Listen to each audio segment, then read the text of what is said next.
बोलिए श्रीमन्नारायण भगवान की जय। बोलिए श्री भक्तवत्सल भगवान की जय। बोलिए श्रीमद् भागवत महापुराण की जय।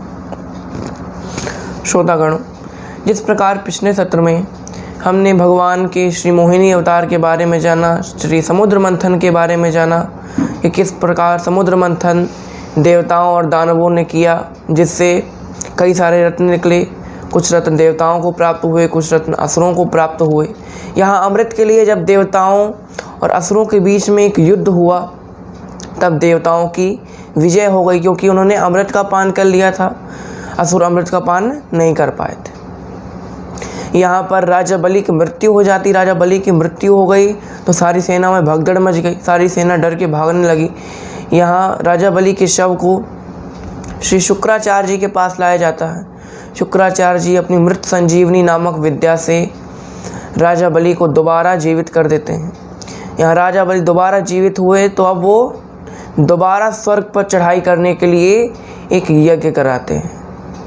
शुक्राचार्य जी विश्वजित नामक यज्ञ करते हैं। विश्वजित यज्ञ करते हैं तो यज्ञ कुंड से एक 100 घोड़ों वाला एक बड़ा सा रथ निकलता है, स्वर्ण रथ निकलता है। उसके साथ साथ कवच, कुंडल आदि सब कुछ निकलता है। बड़े बड़े बाण निकलते हैं, धनुष निकलते हैं, बड़े बड़े अस्त्र शस्त्र निकलते हैं। उन सभी को साथ लेकर राजा बलि अलकापुरी नामक, अलकापुरी यानी स्वर्ग नगरी पर जाकर हमला बोल देते हैं। यहाँ इंद्र देखते हैं कि भाई बलि इतने सारी सेना को लेकर आ रहा है, तो अपने गुरु के पास जाते हैं। गुरु से विनती करते हैं, कहते हैं गुरुदेव हम क्या करें। यहाँ पर बताते हैं उनके गुरुदेव कि देखो, उसने शुक्राचार्य जी जैसे महातपस्वी की सेवा करके इस रथ को प्राप्त किया है, इस विद्या को प्राप्त किया है, इसलिए अभी तुम लोग उसको नहीं मार सकते। विश्वजित यज्ञ किया है, जिससे युद्ध करेगा उसकी पराजय निश्चित है, इसलिए तुम अभी कहीं छुप जाओ। यहाँ गुरु की आज्ञा मानी और देवता छुप गए। यहाँ राजा बलि अलकापुरी में शासन हो गया। अब राजा बलि ऐसा नहीं है कि भगवान ने कई असुरों को मारा, लेकिन राजा बलि को भगवान ने नहीं मारा। क्यों नहीं मारा? क्योंकि असुरों ने धर्म का मार्ग अपना लिया था। यहाँ राजा परीक्षित कहते हैं कि भाई जब युद्ध हुआ, देवासुर संग्राम हुआ, तो अब असुर हार मान गए होंगे।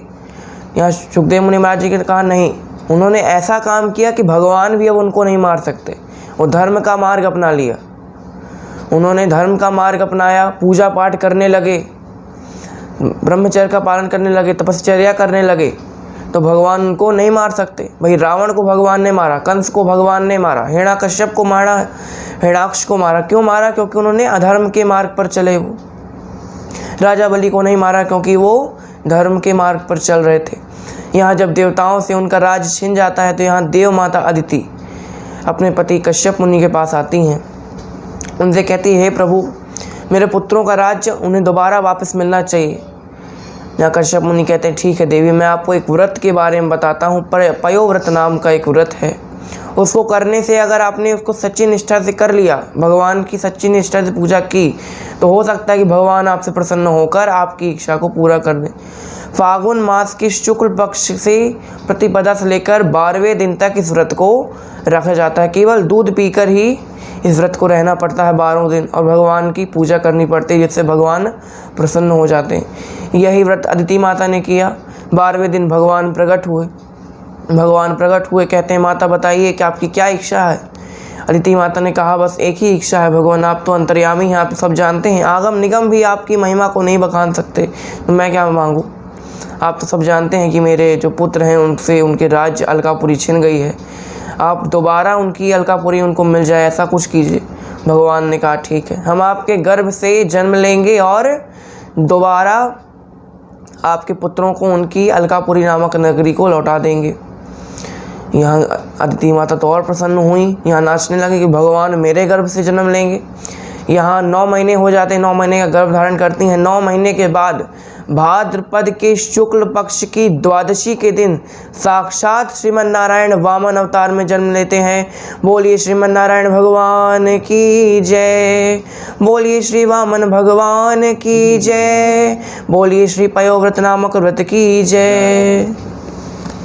इस प्रकार वामन देवता प्रकट हुए। जैसे इतने सुंदर वामन देवता हैं कि शंकर जी बड़ी बड़ी अप्सराएं मोहित हो गई उन पर। एक ब्राह्मण वेशधारी हैं, कई सारे देवताओं ने उनको अपने अपने हिसाब से उपहार दिए। कुबेर ने भिक्षा पात्र दिया, वरुण ने दंड दिया, दंड यानी जो छड़ी होती है वो दंड दिया, ब्रह्मा जी ने कमंडल दिया, सरस्वती माता ने रुद्राक्ष की माला दी, ऋषि मुनियों ने कुशा दिया और साक्षात श्री माता भगवती ने उनको भिक्षा प्रदान की।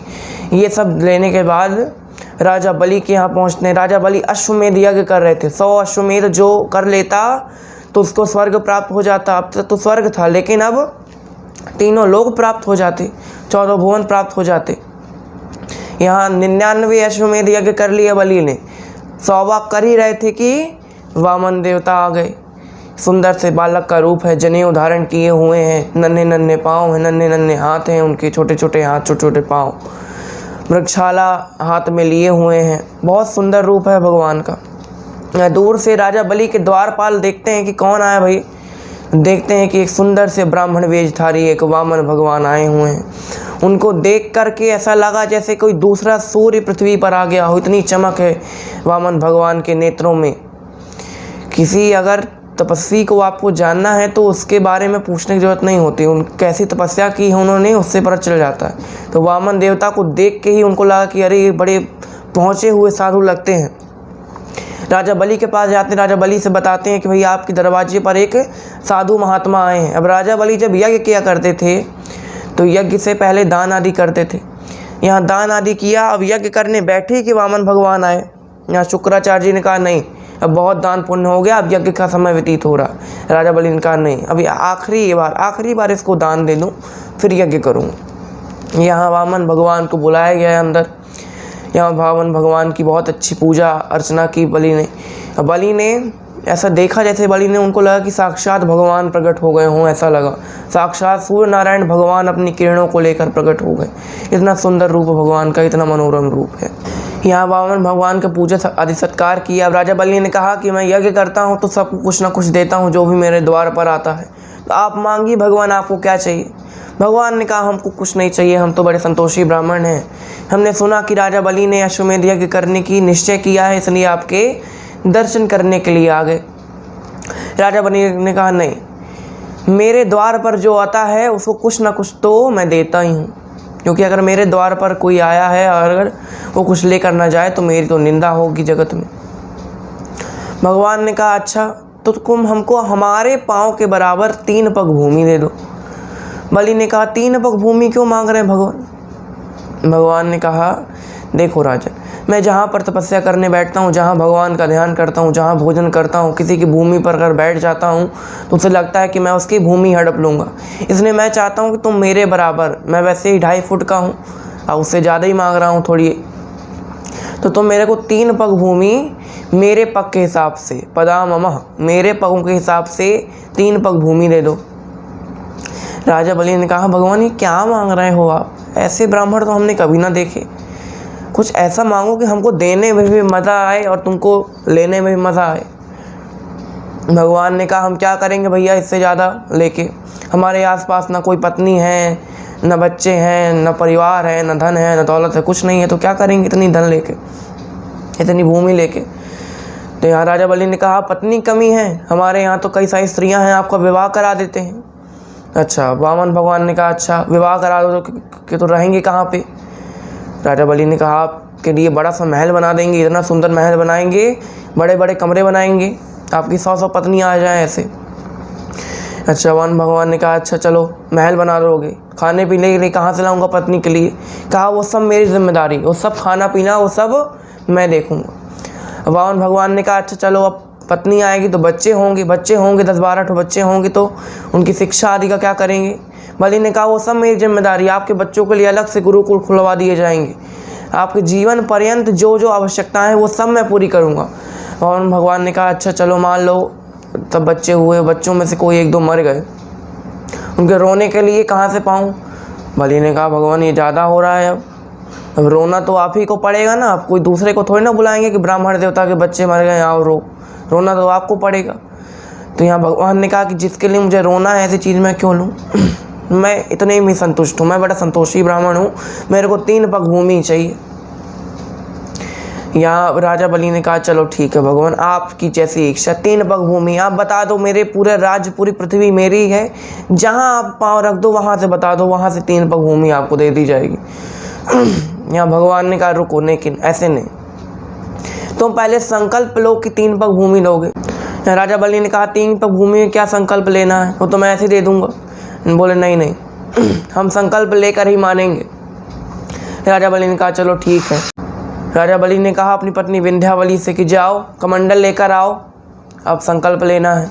कमंडल लेकर आते हैं। यहाँ शुक्राचार्य जी रोकते हैं। भाई शुक्राचार्य जी कहते हैं इतने संतोषी ब्राह्मण तो हम कहीं नहीं देखे, इतना सारा राजा अपने पूरा राज्य दे रहा है फिर भी नहीं ले रहा है। यहाँ कहते हैं ये कहीं ब्राह्मण है कि नहीं है। यहाँ शुक्राचार्य जी नेत्र बंद करते हैं, नेत्र बंद करते ही साक्षात भगवान विश्व विराट स्वरूप में उनके सामने प्रकट होते हैं। यहाँ आंखें खोलते हैं, कहते हैं रुको बलि, ये विष्णु है, तुमको कंगाल कर देगा, तुमको भिखारी बना देगा, भिखारी बनकर आया है और तुमको भिखारी बना देगा। यहाँ बलि ने कहा कि अभी तक तो मुझे लग रहा था कि मैं किसी को दान दे रहा हूँ, अब तो मैं उनको कुछ दे रहा हूँ जो सारे जगत को देते हैं, जिनके सामने बड़े बड़े ऋषि मुनि, बड़े बड़े देवता हाथ पसारते, आज वो मुझसे कुछ मांगने आए हैं। अगर मैं ना दूँ तो मेरे पूर्वजों की कीर्ति पर कलंक लग जाएगा। आज तो अगर मेरा सब कुछ लुट भी गया तो भी मुझे दुख नहीं है। यहाँ शुक्राचार्य जी ने कहा अरे यार ये तो मान ही नहीं रहा है, ये विष्णु तो इसको कंगाल कर देगा। अब शिष्य की चिंता हुई गुरुदेव जी ने कहा रुको, अब कमंडल से पानी नहीं निकलेगा तो कहाँ से संकल्प लेगा। यहाँ शुक्राचार्य जी कमंडल की टोटी में जाके बैठ गए। टोटी में जाके बैठे, बड़ी बड़ी आंखें करके भगवान को देख रहे हैं। यहाँ पानी नहीं निकल रहा। यहाँ बलि कहते हैं भगवान पानी नहीं निकल रहा। भगवान ने कहा रुको, कुछ कचड़ा वचड़ा हो गया होगा। भगवान ने कुशा उठाया, कुशा से डाला और शुक्राचार्य जी की एक आँख ओम नमो भगवते वासुदेवाय हो गई, उनकी एक आँख चली गई। शुक्राचार्य ने कहा ज़्यादा देर तक रहे तो दूसरी पे भी संकट आ जाएगा। शुक्राचार्य जी बाहर आ जाते हैं। शुक्राचार्य जी श्राप देते हैं कि जा, तूने मेरी आज्ञा का पालन नहीं किया, तूने गुरु की आज्ञा का पालन नहीं किया, जा तेरे सारे धन दौलत सब नाश हो जाए, सब लुट जाए। बलि ने कहा जय हो गुरुदेव जी की। गुरुदेव जी चले गए। यहाँ वामन भगवान से अब संकल्प लिया, संकल्प पढ़े गए। संकल्प पढ़ते ही भगवान अपने विश्व विराट स्वरूप में बिल्कुल इतने बड़े हो गए कि राजा बलि देखते ही रह गए। भगवान ने कहा चलो राजन, अब मैं 3 पग नाप रहा हूँ। बलि ने कहा नापिए। पहले पग से भगवान ने पूरी पृथ्वी को नाप लिया, दूसरे पग से पूरे आकाश मंडल को नाप लिया। आकाश मंडल में जैसे ही पग गए भगवान के, ब्रह्मा जी ने भगवान के पगों को अपने कमंडल के जल से धोया और उस जल को अपने कमंडल में दोबारा भर लिया, भगवान के चरणामृत को। भगवान का वही चरणामृत है, साक्षात श्री माता गंगा वही है जो भगवान के चरण कमल से निकली हुई श्री माता गंगा, इन्हीं को कहते हैं। यहाँ भगवान ने कहा राजन, 2 पग से तो मैंने पूरी पृथ्वी पूरा आकाश नाप लिया, अब तीसरा पग कहाँ रखूँ। बलि ने कहा पहले आप बताइए कि दान बड़ा कि दानी। भगवान ने कहा हमेशा दानी बड़ा, क्योंकि भाई धन से बड़ा धनवान है। यहाँ पे बलि ने कहा तो फिर अभी मैं जीवित हूँ, मेरे ऊपर पैर रखिए। राजा बलि और उनकी पत्नी लेट जाती हैं। भगवान उनके शीश पर पाँव रखते हैं। शीश पर पाँव रखते ही राजा बलि सुतल लोक में धंस जाते हैं। भगवान उनकी निष्ठा से प्रसन्न होते हैं, उनकी भक्ति से प्रसन्न होते हैं। राजा बलि को सुतल लोक का राजा बना दिया जाता है। अब राजा बना दिया जाता है तो राजा बलि ने कहा कि भगवान अभी तक आपने मुझसे मांगा, अब मैं आपसे कुछ मांग रहा हूँ। भगवान ने कहा मांगो। तो मैं चाहता हूँ कि आप मेरी दृष्टि से एक पल के लिए भी ओझल ना हो, आप सुतल लोक में मेरे द्वारपाल बन के रहिए। भगवान ने कहा तथास्तु। वो भगवान द्वारपाल बन के रह रहे हैं। लक्ष्मी माता ने कहा अरे यार ये बलि तो उनसे ही बड़ा छलिया निकला। भगवान ने उससे सब कुछ छीन लिया और भगवान को उसने अपना दास बना लिया। यहाँ लक्ष्मी माता एक सुंदर स्त्री का रूप धर के सुतल लोक में पहुँचती हैं। राजा बलि से कहती हैं राजन, मैं तुमको बहन बनाना चाहती हूँ। राजा बलि ने कहा ठीक है, रक्षाबंधन का पर्व भी निकट आ रहा है, बना लो बहन। बनाया बहन, राखी बांधी। उसके बाद कहा चलो अब उपहार दो। राजा बलि ने कहा मांगो। कहते हैं पहले संकल्प लो कि जो मांगूंगी वो दोगे। बलि ने कहा पहले बताइए कि आप हैं कौन भैया, क्योंकि एक बार धोखा खा चुके हैं, संकल्प लेके तो कुछ नहीं देंगे। अपने असली रूप में आ जाओ, जो मांगोगी दे देंगे। लक्ष्मी माता असली रूप में आती हैं। लक्ष्मी माता कहती हैं कि अब मेरे पति को लौटा दो, बस इतना चाहिए और कुछ तुमसे अब कुछ नहीं मांगूंगी। बलि ने कहा तथास्तु, दे दिया भगवान को। यहाँ से रक्षाबंधन का भी पर्व के बारे में भी हमने जाना। यहाँ भगवान के वामन अवतार की कथा हुई। अब आई है मत्स्य अवतार की कथा। राजा सत्यव्रत नाम के एक बहुत तपस्वी राजा थे। वो एक दिन नदी में स्नान कर रहे थे। नदी में स्नान करते करते उनके हाथों में तर्पण कर रहे थे। ऐसे तर्पण करते हैं ना, नमो सुधा पितृदेवाय नमः, तर्पण कर रहे थे। उनके तर्पण करते करते उनके हाथ में एक छोटी सी मछली आ गई। मछली को वो जल में डालने वाले थे कि मछली ने कहा, रुको राजन, मुझे जल में मत डालो, जल में डालोगे तो बड़े बड़े जलचर हैं वो मुझे खा जाएंगे, मेरा अंत हो जाएगा, तो मुझे अपने महल ले जाओ। राजा ने कहा ठीक है भाई। राजा महल में ले जाता है। राजा उसको एक कमंडल में डाल देता। छोटी सी मछली थी, राजा ने उसको एक कमंडल में डाल दिया। अब यहाँ पर कमंडल में डाल दिया।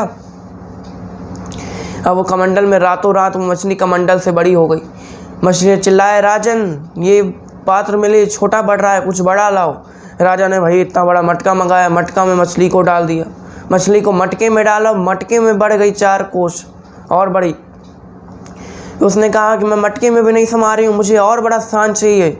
राजा ने सरोवर में डाल दिया, सरोवर में भी मछली बड़ी हो गई। राजा ने समुद्र में डाल दिया, समुद्र में भी मछली बड़ी हो गई। यहाँ कहती है मुझे और बड़ा स्थान चाहिए। राजा ने कहा रुक जाओ, हम जान गए कि आप कौन हैं, आप साक्षात भगवान विष्णु ही हो सकते हैं, क्योंकि इतना बड़ा जलचर मैंने आज तक नहीं देखा। भगवान प्रकट होते हैं, भगवान राजा को दर्शन देते हैं। राजा ने कहा आप मेरी क्यों परीक्षा ले रहे थे भगवान? कहते मैं चाहता हूँ कि आज से 7 दिन बाद पृथ्वी डूब जाएगी, प्रलय आ जाएगा। आज से 7 दिन बाद पृथ्वी डूब जाएगी, इसलिए मैं चाहता हूँ कि तुम एक नाव आएगी, जब पृथ्वी डूब जाएगी तब एक बड़ी सी नाव आएगी जिसमें सप्तऋषि आदि बैठे हुए होंगे। उसमें तुम अपने सारी प्रजा को, सारे जीव जंतु को लेकर आ जाना। फिर मेरा ध्यान करना, जिससे मैं आऊँगा इसी रूप में अपने बड़े मत्स्य अवतार में, और तुम वासुकी नाग से मेरे सींग से और उस नाव को बांध देना, जिससे मैं जब प्रलय ख़त्म हो जाएगा तो सारे लोगों को बचा लूँगा। यहाँ राजा ने ऐसा ही किया। प्रलय आया, प्रलय के दिन एक नाव भी आई, भगवान का भी प्रकट हुए। भगवान को वासुकी नाग से भगवान की सींग और उस नाव को बांधा गया। भगवान ने चाक्षुष नामक मनवंतर से मनुष्यों को वैवस्वत मनवंतर में डाला। वैवस्वत मनवंतर जिसमें आज हम लोग जी रहे हैं, वही है श्री वैवस्वत मनवंतर जी। इस प्रकार यहाँ मत्स्य अवतार की कथा भी समाप्त हुई। यहाँ हमारा 8वां स्कंद भी समाप्त हुआ।